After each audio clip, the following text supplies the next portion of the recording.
नमस्कार साथियों, आप सबका पुनः स्वागत है श्रद्धा एस्ट्रो ज्योतिष में। आज हम लोग डिस्कस करने वाले हैं कुंडली के परिवर्तन योग के बारे में।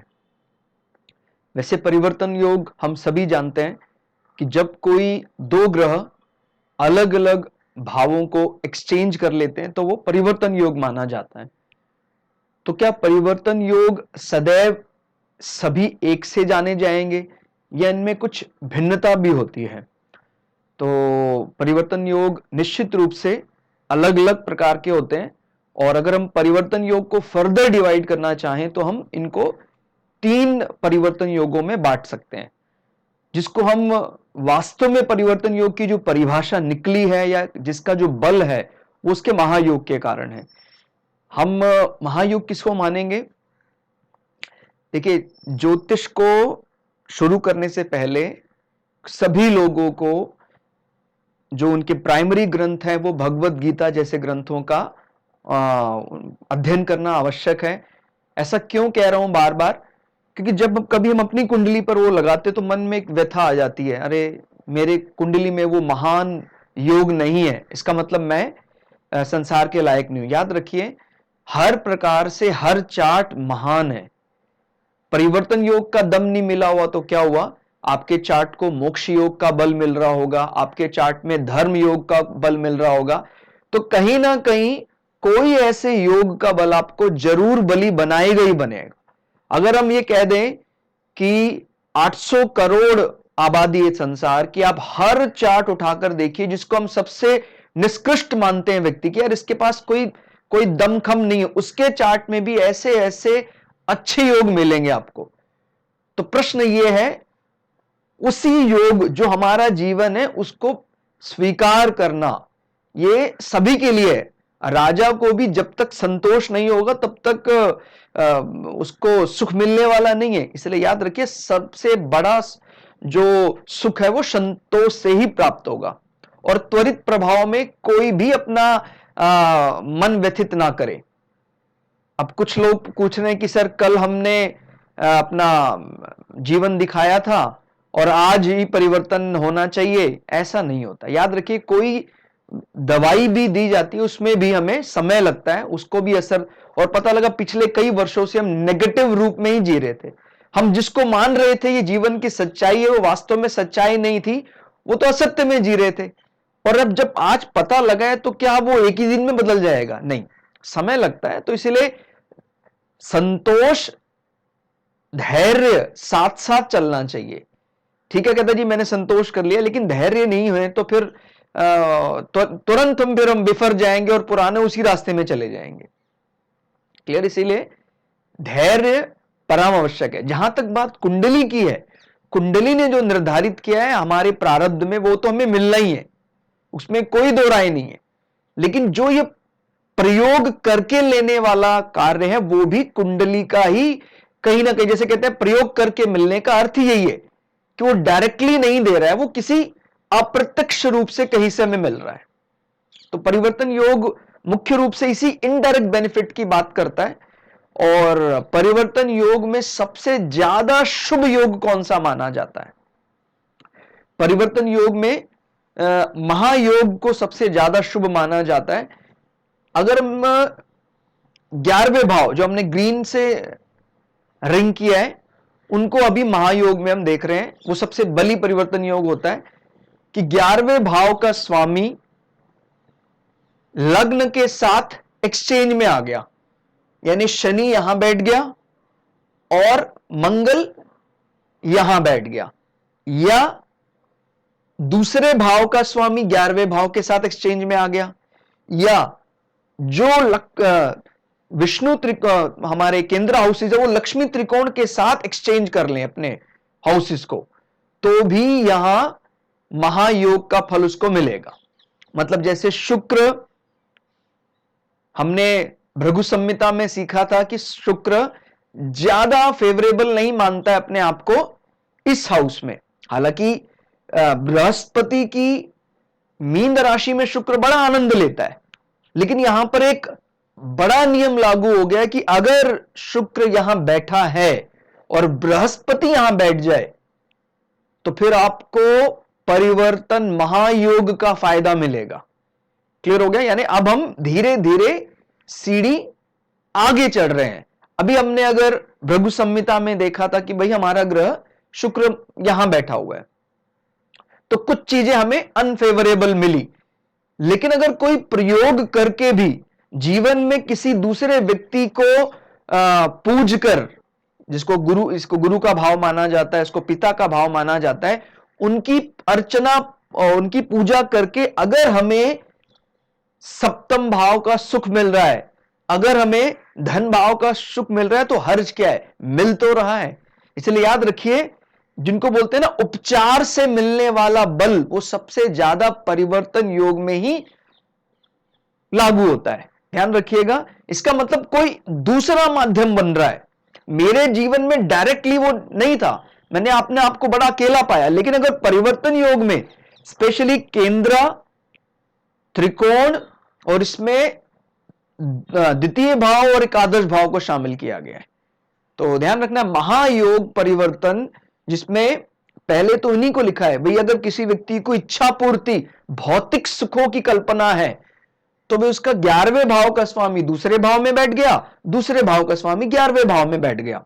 इसको आप ऐसे भी समझ सकते हैं कि भाई कोई ऐसा प्लैनेट है, डायरेक्टली नहीं दिख रहा है वो आपको कि भाई दूसरे भाव का स्वामी 11वें भाव में है, 11वें का स्वामी, लेकिन अगर आप उसको ध्यान से देखते हैं कि जैसे मान लीजिए मकर लगन का उदाहरण ले लेते हैं।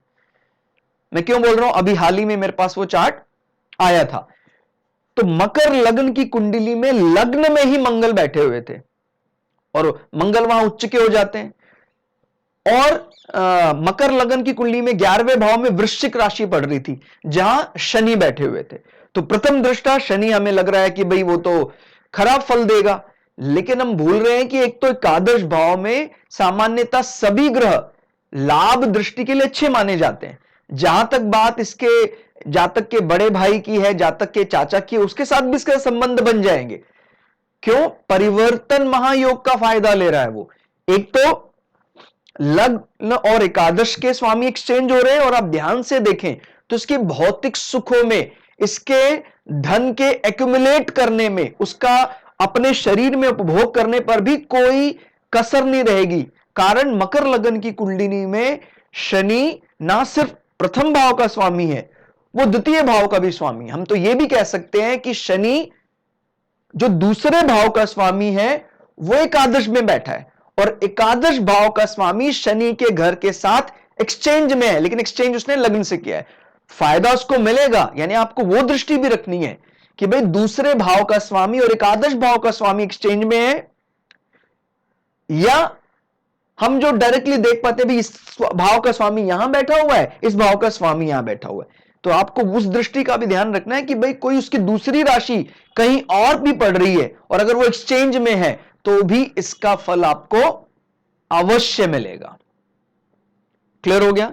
और सामान्यतः ये विचार करना है कि भाई जब कभी भी लग्नेश जैसा ग्रह, जहां पर जो किसी भी कुंडली के लिए सबसे ज्यादा शुभ माना जाता है, वो ग्रह अगर उसको, जैसे फिलहाल हमने जो मेष लग्न का चार्ट लिया है, उसको अष्टम भाव की भी रिस्पॉन्सिबिलिटी मिली है, तो अष्टम का दोष नहीं गिना जाएगा।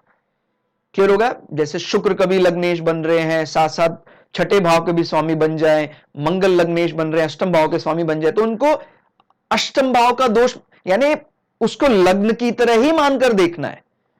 क्लियर होगा? तो इसी प्रकार से कोई जैसे मान लीजिए बृहस्पति की ये मूल त्रिकोण राशि नवम भाव में पड़ रही है, बृहस्पति की स्वराशि मीन राशि 12वें भाव में पड़ रही है, तो उसको हम मान लीजिए बृहस्पति और शुक्र का एक्सचेंज है, तो हम यही मानेंगे कि बृहस्पति यानी लक्ष्मी त्रिकोण का स्वामी इसके साथ एक्सचेंज कर रहा है। इसको फिर इस एक्सचेंज के नेगेटिव प्रभाव में नहीं आंकना है, ये आपको विशेष रूप से ध्यान रखना है। तो इसको महायोग का ही फायदा मिलेगा। दूसरा परिवर्तन योग क्या होता है? इसको दैन्य योग बोलते हैं। दैन्य योग में हमें लाभ तो मिलता है निश्चित रूप से, भाई एक ग्रह जहां बैठा हुआ है, अगर वो हेल्थी मूड में नहीं भी है, तभी भी उसको पता है अगर मैंने यहां काम गड़बड़ किया तो मेरे घर में वो काम गड़बड़ कर देगा। तो दैन्य योग में क्या बोलता है? 6, 8, 12 का अगर दो 11 केंद्र और त्रिकोण के साथ एक्सचेंज होती है तो उसको हम दैन्य योग बोलते हैं। हालांकि परिवर्तन योग तो ये भी है, लेकिन ये उस उच्च कोटि का परिवर्तन योग नहीं माना जाएगा जिस उच्च कोटि का परिवर्तन योग महायोग माना जाता है, जिसमें हमें धन, पद, भौतिक सुख संपूर्ण मिलते हैं, इसमें कोई कसर नहीं रह जाती व्यक्ति को। और जो दैन्य योग है, लाभ तो उसमें मिलता है, लेकिन कपट से लाभ और जीवन के शुरुआती चरणों में अस्वस्थता भी रहती है। भाई जैसे छठे भाव का स्वामी कहीं लग्न में बैठ के एक्सचेंज कर जाए, लग्नेश यहां बैठ जाए और वो यहां बैठ जाए, तो फिर ये दैन्य योग माना जाएगा। और दैन्य योग में अच्छा ये आपको जरूर ध्यान रखना है कि जब कभी दो राशियां इस प्रकार से पड़ रही हैं तो उसकी मूल त्रिकोण राशि पर विशेष जोर देना है कि उसको हम दैन्य योग में माने कि उसको खल योग में माने। अब जैसे यहां पर बुध की दो राशियां हैं, तीसरे भाव में मिथुन राशि है, छठे भाव में उसकी मूल त्रिकोण राशि पड़ रही है, जो उसकी स्वराशि भी होती है, मूल त्रिकोण भी है और उसकी उच्च राशि भी है। तो अगर बुध यहां बैठ रहा है और मंगल यहां बैठ रहा है, हम फोकस पर यही राशि रखेंगे। हम हालांकि यह भी कह सकते हैं कि इस भाव का स्वामी और इस भाव का स्वामी भी एक्सचेंज में है, लेकिन हमें किस पर ज्यादा फोकस करना है? सदैव मूल त्रिकोण राशि पर ज्यादा फोकस करना है। ठीक है, तो लाभ मिलेगा कपट से लाभ, तो यानी एक छोटे दर्जे का परिवर्तन योग है। इसमें कहते हैं ना भाई एक थोड़ा सा नेगेटिव रोल अदा करना पड़ेगा। भाई भोजन तो बहुत बढ़िया बना है, इसमें थोड़ा सा कहीं कंकर आ रहा है, तो वो कंकर वाला दैन्य योग माना जाता है। हालांकि ये अगेन परिवर्तन योग, एक म्यूचुअल अंडरस्टैंडिंग है कि भाई इसको हम कैसे समझे, जैसे मान लीजिए ये और ये, हालांकि अब इसमें मान लीजिए हम ऐसे देखते हैं कि भाई मंगल यहां बैठ गया और शुक्र यहां बैठ गया, तो मंगल यहां बैठा हुआ है तो हम ये भी कह सकते हैं इस भाव का स्वामी यहां बैठा हुआ है। ठीक है, इस भाव का स्वामी यहां बैठा हुआ है, शुक्र इस भाव का स्वामी होकर यहां बैठ गया, तो एक्सचेंज कहां से कर रहा है इस पर अब ज्यादा विचार करना है। कहता जी शुक्र ने इस भाव से एक्सचेंज नहीं किया कि भाई मान लीजिए मंगल यहां बैठ जाता और शुक्र यहां बैठ जाता, तो फिर उन्होंने इन भावों से एक्सचेंज किया। तो जिन भावों से एक्सचेंज करना है उन भावों पर भी हमें ध्यान रखना है। इसमें हालांकि कोई दो राय नहीं है कि एक्सचेंज कहीं भी हो उनके दूसरी राशियों को भी इसका बल मिलेगा, लेकिन जिसने अपने आप को समर्पित किया है, जिसने अपने आप को सिलेंडर कर दिया, अगर वो कहीं नेगेटिव हो गया है तो वो कहते भी मैंने आपको तो बचा दिया लेकिन मैंने अपने प्राण कुर्बान कर दिए, तो वो कुर्बानी सही हाउसेस में तो हम कुर्बानी नहीं कह सकते उसको, लेकिन अगर वो गलत हाउसेस में तो निश्चित रूप से कीमत चुकाई है। उस प्लैनेट ने अपने आप को कम करके आपकी दूसरी राशि को बलवती कर दिया। क्लियर हो गया? तो ध्यान रखिए, अगर एक्सचेंज जैसे मंगल यहां बैठ जाए और शुक्र मंगल के दूसरे भाव में यहां बैठ जाए या शुक्र यहां बैठ जाए, तो हम किस परिवर्तन को ज्यादा तवज्जो देंगे, किसको ज्यादा वेटेज देंगे? इस परिवर्तन को ज्यादा वेटेज देंगे। फिर मैं दोबारा क्लियर कर रहा हूं, हालांकि दूसरे राशि को इसका निश्चित रूप से बल मिलेगा, और अगर कहीं ग्रह की मूल त्रिकोण राशि अच्छे परिवर्तन में इन्वॉल्व हो रही है तो कहना ही क्या। जैसे मंगल की मूल त्रिकोण राशि है मेष राशि, मंगल की स्वराशि है ये, यहां पर भी परिवर्तन योग का फायदा निश्चित रूप से मिलेगा, लेकिन मंगल को कौन सी राशि ज्यादा प्रिय है? हम प्रिय भी कह सकते हैं, ऑफिस एनवायरनमेंट भी कह सकते हैं, वो ज्यादा फॉर्मल हो जाता है जब हम मूल त्रिकोण बोलते हैं, यानी ऑफिस। कोई ग्रह थोड़ा सा बंधन के रहता है ऑफिस में, हालांकि जहां कुटुंब और घर की बात आती है वहां स्वग्रह ही ज्यादा अच्छा माना जाता है, लेकिन फिर भी अगर हमें अर्निंग एस्पेक्ट से देखना है, हमें कुछ पद प्रतिष्ठा चाहिए, तो थोड़ा उसका फॉर्मल होना, थोड़ा उसका मूल त्रिकोण बर्ताव करना ज्यादा जरूरी है। तो यह अंतर आपको ध्यान रखना है कि दो परिवर्तन योग, दोनों ग्रह एक ही हैं, लेकिन दोनों ने कौन से घर को इन्वॉल्व किया है, इससे परिवर्तन योग का लाभ बदल जाता है। तो यहां भी लाभ है, लेकिन कपटपूर्ण लाभ है, अस्वस्थता देगा, लाभ मिलेगा। जैसे मैंने अभी बताया कि शुक्र यहां बैठ गया, मंगल यहां बैठ गया, तो निश्चित रूप से कहीं ना कहीं वैवाहिक संबंधों में वो दिक्कत कराता है, लेकिन वो गाड़ी पटरी पर पहुंच जाती है। कई दफा ऐसा होता है विवाह में विलंब हो गया, या जिससे विवाह करना था विवाह बन नहीं पाया, विवाह टूट गया, उसके बाद जब विवाह हुआ दूसरी जगह जहां भी हमारा मन बना, बड़ा अच्छा विवाह चला। परिवर्तन योग ये करा सकता है। क्लियर हो गया? तो हमें यह विचार करना है कि लाभ मिलता है कपट और अस्वस्थ। तो दूसरी श्रेणी का तीसरा कौन सा है? खल योग। अगेन परिवर्तन योग है, लाभ मिलेगा इसमें। अब क्योंकि वो तीसरे भाव का स्वामी है, और तीसरे भाव का स्वामी अगर द्वितीय, एकादश, केंद्र और त्रिकोण के साथ एक्सचेंज करता है तो इसमें लाभ मिलता है, लेकिन अधिक परिवर्तन से लाभ में मिलता है। बहुत ज्यादा छोटी छोटी यात्राएं कराएगा, बहुत परिवर्तन कराएगा, और दुष्टता से लाभ दिलाता है। तो ये आपको पता है, दुष्टता हमने अगर की है तो कीमत तो चुकानी पड़ेगी। तो हम इस कुंडली को देखकर ये एनालाइज कर सकते हैं कि ये व्यक्ति के अंदर थोड़ी ये प्रवृत्ति तो है कि वो लाभ दृष्टि के लिए किसी को, यानी देखिए बोलते हैं कि तीसरा भाव अच्छा भाव माना जाता है, पराक्रम का भाव माना जाता है, लेकिन वो क्योंकि जब हम गिनते हैं तो 3, 6, 8, 12 के साथ भी उसको गिनते हैं। तो ये जरूर ध्यान रखना है कि पराक्रम दिखाने की आवश्यकता क्यों पड़ी है। जैसे बोलते हैं जंगल में दो हाथी हैं, जिस हाथी के दांत टूटे हुए होते हैं उसको पराक्रम ज्यादा शो ऑफ करना पड़ता है, क्योंकि उसको पता है भी मेरे पास तो दांत है नहीं, तो मुझे शो ऑफ ज्यादा करना पड़ेगा, नहीं तो मुझ पर कोई अटैक कर देगा। तो ये अब इसको हम क्या मान रहे हैं? इसको गुण माने कि अवगुण माने? अगर थोड़ी गंभीरता से देखें तो ये प्रकार का कमी है, अवगुण ही है ये। भाई उसके पास वास्तव में बल नहीं है, उसके पास जो वास्तव में दांत है वो नहीं है, तो वो उस दांतों की कमी पूरी करने के लिए उस पराक्रम का अनावश्यक दिखावा कर रहा है।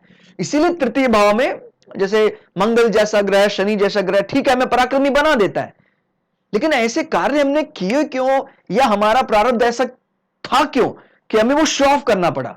यार हमारे बुद्धि से ही, हमारे कार्यों से ही हमें पराक्रम मिल रहा है।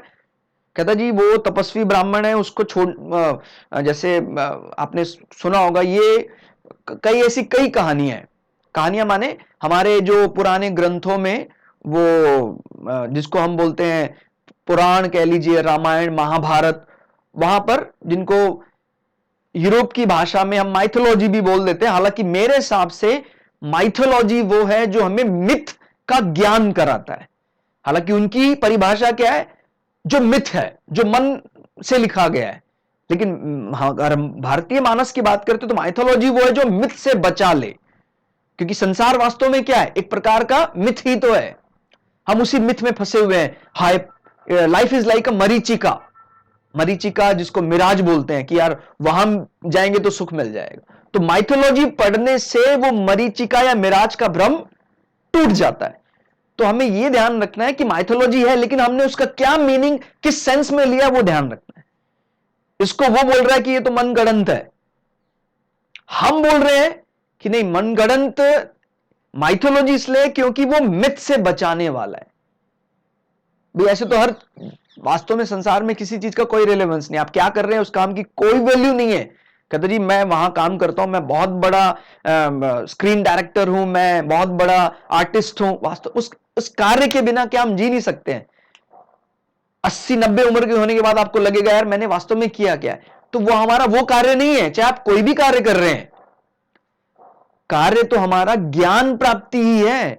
आत्मा आई है धरती पर अनुभव करने के लिए, उस ईश्वर से मिलन के लिए, वही एकमात्र हमारा लक्ष्य है। उसके अलावा जो भी कर रहे हैं सब मैनिपुलेशन है, सब इधर उधर को कोई रेलेवेंस नहीं है वास्तव में जो भी हम कर रहे हैं। कहते जी मेरी बहुत बड़ी फैक्ट्री है और मैं फुटबॉल बनाता हूं, मैं किसी पर कमेंट नहीं कर रहा हूं, लेकिन मैं आपको बता रहा हूं कि भाई ये सारे कार्य सिर्फ अब आए हैं धरती पे तो कर्म करने के लिए, लेकिन वास्तव में, क्योंकि कर्म के बिना तो हम रह ही नहीं सकते, लेकिन वास्तव में वही कर्मण्यवादी कारस्ते मां फलेषु कदाचन, वो वाली फिलॉसफी यहां पर भी लागू होती है।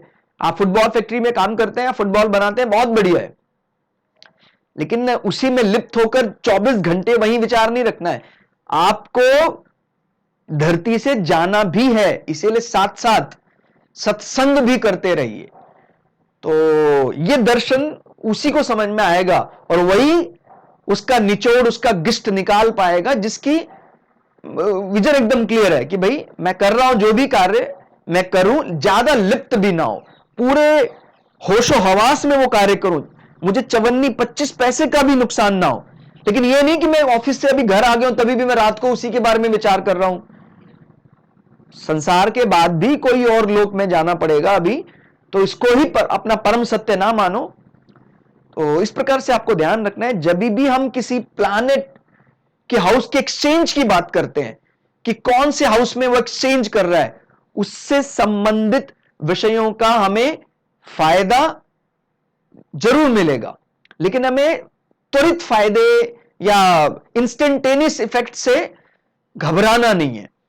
अब इसमें खल योग, जैसे मैं बात बता रहा था, खल योग में तीसरे का अगर इसके साथ एक्सचेंज होता है तो लाभ तो मिलता है, लेकिन अगर अधिक परिवर्तन और दुष्टता से लाभ मिलता है। क्लियर हो गया? हम अपनी प्रवृत्ति में थोड़ा सा दुष्टता ले आते हैं, ये एक एस्ट्रोलॉजर के लिए दृष्टि है। अगर आपकी कुंडली में है तो ज्यादा गंभीर होकर टेंशन लेने की जरूरत नहीं है। तो और दूसरा, ये सारे नियम के बाद लग्नेश का बली भाव विचार जरूर करना है कि भाई कहां एक्सचेंज हुआ है, क्या इन भावों से एक्सचेंज हो रहा है या वो इन भावों से एक्सचेंज हो रहा है।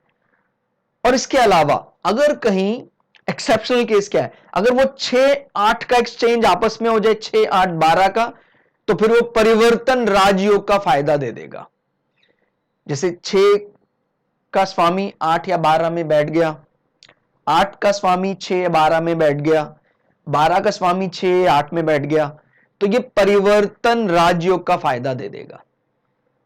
क्लियर हो गया? और इसी प्रकार से 3, 6, 8, 12, 3 भी इसमें शामिल हम करेंगे। 3 का स्वामी 6 में बैठ जाए, 6 का स्वामी 3 में बैठ जाए, उसमें भी हम एक अतिरिक्त नया नियम लागू हो जाएगा, उस नियम का फायदा हमको मिलेगा। ठीक हो गया? कि भाई इनका एक्सचेंज अगर होगा, 6 का स्वामी 8 में, 8 का स्वामी 6 में, 8 का स्वामी 12 में, 12 का स्वामी 8 में, ऐसे एक्सचेंज अगर हो जाएगा तो आपको फिर वो साधारण नियम नहीं माना जाएगा कि भाई खाली हम 6-8-12 में दैन्य योग की तरह देख रहे हैं। ये परिवर्तन माने इसको बोलते हैं नॉट परिवर्तन या राजयोग, दिस इज जो हमारा भाव 6 से 8 में जा रहा है, 8 से 12 में जा रहा है, इसको हम जब कभी भी गिनेंगे तो ये जरूर हम ध्यान रखेंगे कि ये राजयोग की तरह नहीं माना जाएगा, ये माना तो सदैव विपरीत राजयोग ही जाएगा। क्लियर हो गया? मन में एक विचार आता है कि जी राजयोग या विपरीत राजयोग, 6 का स्वामी 8 में, 8 का स्वामी 12 में, 12 का स्वामी 8 में, तो ये सदैव माना तो विपरीत राजयोगी जाएगा। जीवन में एक बार विपरीत परिस्थितियां आएंगी, उसके बाद हमें बल मिलेगा और बढ़िया बल मिलेगा। हालांकि इसका एग्जैक्ट फल जानने के लिए निरंतर अभ्यास की आवश्यकता है और वो हम करके रहेंगे। डेली अगर आप इसका अभ्यास कर रहे हैं, डेली एक चैप्टर आप पढ़ रहे हैं इसका, तो वहां तक हम पहुंच ही जाएंगे जो इसका थ्रेशोल्ड है। तो दोस्तों आज के लिए इतना ही, मिलते हैं अगली क्लास में। तब तक के लिए जय श्री भगु पराशरा, जय श्री शुक्राचार्य, नमस्कार।